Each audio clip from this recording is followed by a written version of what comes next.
Dyma Galwad I weithredu. Cynllun 10 mlynedd beiddgar a gyflawni I roi diwedd ar argyfwng tai Cymru. Mae angen ar Gymru ymrwymiad I 3 nod clir. Mwy o gartrefi, cartrefi gwell, a lleoedd mwy teg ac iach. Dychmygwch byd lle bod plant sy'n tyfu fyny mewn llety gwaliau brecwast yn stori o'r gorffennol. Byd lle bod pobl yn dychwelyd gartref o'r ysbyty yn gyflymach, yn gwagio gwrau hanfodol. Lle caiff ffynhonnell tlodi tanaidd ei ddatrys, gan greu cartrefi sy'n wirioneddol yn ynni effeithlon.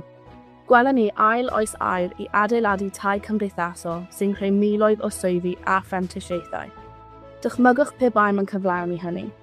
Rwy'n credu y gallwn ni. Rwy'n credu ymhwer trawsnewidiol tai I droi'r canlyniadau hynny yn wir. Cartrefi sy'n caniatáu bobl fyw gydag urddas. Cartrefi I boblogaeth sy'n heneiddio.